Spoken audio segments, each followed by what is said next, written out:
વીણેલા મોતી ચેનલમાં હું રસિક ફળદો આપનું હાર્દિક સ્વાગત કરું છું। મિત્રો, આજે એક નવી જગ્યાના ઇતિહાસ સાથે આપણે ઉપસ્થિત થયા છીએ। આજે આપણે જૂનાગઢ જિલ્લાનો વંથલી તાલુકો અને વંથલી તાલુકાનું કોયલી ગામે કોયલી મઠથી એક જગ્યા આવેલી છે, જ્યાં ત્રિનેત્રેશ્વર મહાદેવનું અતિ પૌરાણિક મંદિર આવેલું છે। તો આજે આ મહાદેવના દર્શન કરીશું અને જાણીશું આ જગ્યાના સંપૂર્ણ ઇતિહાસને। તો વિડીયોને અંત સુધી જોતા રહેજો અને વિડીયો ગમે તો લાઇક અને શેર કરવાનું ભૂલતા નહીં અને ચેનલ હજી સબસ્ક્રાઈબ કરવાની બાકી હોય તો કરી લેજો યાર। આભાર, ધન્યવાદ। તો ચાલો માંડીને વાત કરીએ। અષાઢની કાળી વાદળિયું ઘેઘુર બનીને ગીરને ઘેરી રહી છે। મોરલાના ટવકા અને હાવજની ડણકુએ વાતળિયું માંડી છે। ત્યારે આવો કરીએ ગરવી ગીરની ચોમાસે ભીંજાયેલી લીલેરી ઝાંખી। મિત્રો, સોરઠની ધરતી ઉપર અને ગરવા ગિરનારની ગોદમાં જૂનાગઢથી આશરે 16 કિલોમીટરના અંતરે વંથલી તાલુકાના કોયલી ગામે ઉબેણ નદીના કાંઠે આવેલું છે ત્રિનેત્રેશ્વર મહાદેવનું મંદિર। આ જગ્યા કોયલી મઠ તરીકે ઓળખાય છે। ચારે બાજુ લીલીછમ વનરાય, કલકલ વહેતી નદીઓ અને પંખીઓનો ગુંજારવ મનને અદ્ભુત શાંતિનો અનુભવ કરાવે છે। વનરાયોમાંથી આવતો મોરલાવાનો ગહેકતો મધુર અવાજ સંભળાય છે અને એમાંય ચોમાસામાં તો આ સ્થળની પ્રકૃતિ સોળે કળાએ ખીલી ઉઠે છે। હવે વાત કરીએ ત્રિનેત્રેશ્વર મહાદેવના મંદિરના ઇતિહાસની। પુરાણોમાં વર્ણવાયેલા વામન સ્થળી એટલે કે વંથલીમાં બલિરાજાએ મોટો યજ્ઞ કરેલો। એ યજ્ઞમાં શિવજીને પ્રત્યક્ષ રાખવા બલિરાજાએ કાશીમાં જઈ અને કઠિન તપશ્ચર્યા કરી, શિવજીને પ્રસન્ન કર્યા। એ સમયે શિવજીએ પ્રત્યક્ષ આવવાનું ન સ્વીકારતા લિંગ સ્વરૂપે સ્થાપના કરો, જેથી હું ત્યાં પ્રત્યક્ષ હોઈશ એવું વરદાન આપતા બલિરાજાના હાથમાં લિંગ સ્વરૂપ આપ્યું અને મહાદેવજીએ કહ્યું કે અહીંથી મારા લિંગને લઈ ગયા પછી રસ્તામાં જ્યાં નીચે ઉતારશો ત્યાં હું સ્થાપિત થઈ જઈશ। બલિરાજા લિંગને લઈને ચાલવા લાગ્યા। માર્ગમાં સુંદર નદીનો કાંઠો અને ઘાટી વનરાય આવી। આ અલૌકિક જગ્યા જોઈ અને શિવજીને અહીં સ્થાપિત થવાની ઈચ્છા થઈ, જેથી શિવજીની પ્રેરણાથી બલિરાજાને અહીં શૌર્ય કર્મ કરવાની ઈચ્છા થઈ અને ભૂલથી લિંગ નીચે મુકાઈ ગયું। શિવજીએ કહ્યા મુજબ તેઓ અહીં સ્થાપિત થઈ ગયા।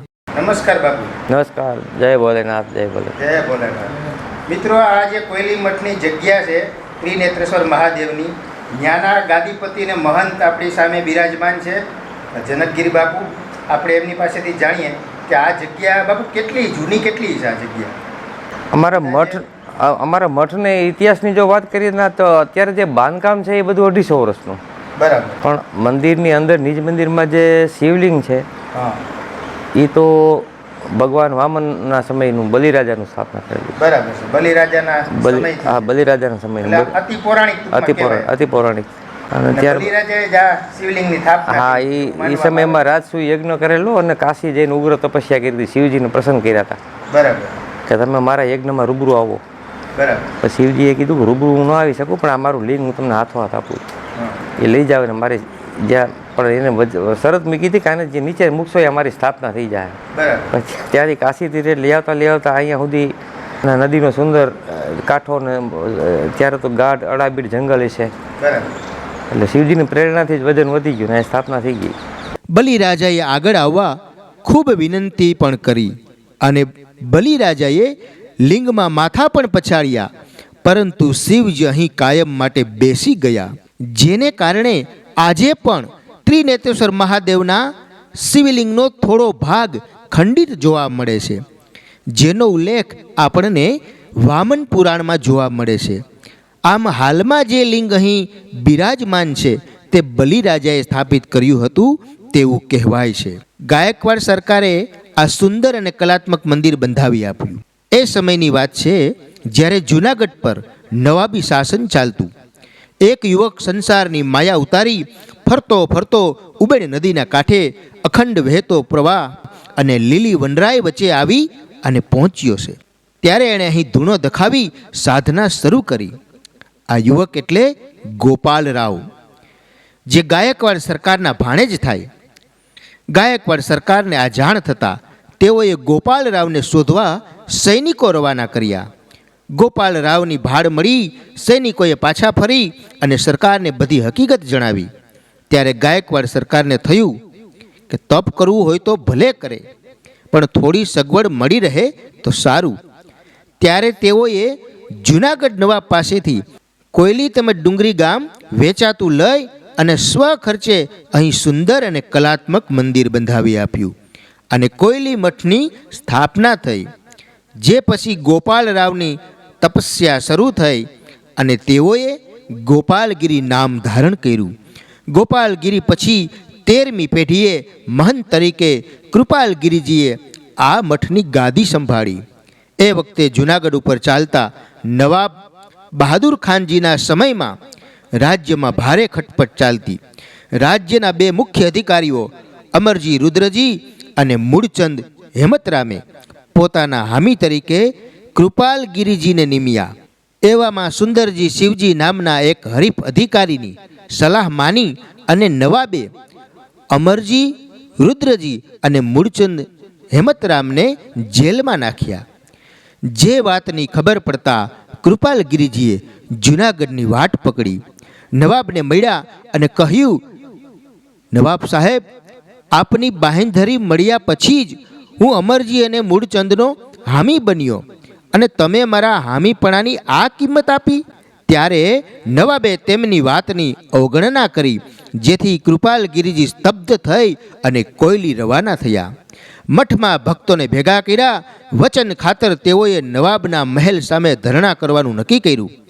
વંથલી દરવાજા પાસે 21 સાધુઓએ અનશન શરૂ કર્યા. 18 દિવસ વીત્યા પછી નવાબે સરદારોને સમજૂતી માટે મોકલ્યા, પણ સાધુઓ ટેકને ખાતર 1ના 2 ન થયા. નવાબે ઉશ્કેરાઈને સાધુઓની કતલ કરવાનો આદેશ આપ્યો.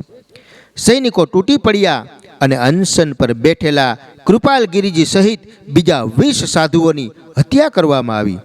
જે પછી ધંધુસરના મહેર કોમના યુવાનોએ મૃતદેહોને કોયલી ગામે લઈ જઈ અને સમાધિ કરી. આજે પણ એ સમાધિનો ઓટો અહીં હયાત છે. જે પછી નવાબને ભારે પસ્તાવો થયો. ત્યારે તેમણે બોડકા અને રંગપુર ગામ કોયલી મઠને અર્પણ કર્યા અને ત્યાર પછી ઉત્તરોત્તર મહંતો અહીંની ગાદી પર આવતા ગયા. કોયલી મઠ આધ્યાત્મિક અને ઐતિહાસિકતાની દ્રષ્ટિએ મહત્વનો છે જ, પરંતુ અહીંનું કુદરતી સૌંદર્ય ખૂબ જ જોવાલાયક છે. મોટા પ્રવાસન તરીકે વિકસે તો અહીં આવતા પ્રવાસીઓને તમામ સવલતો મળી રહે તેમ છે.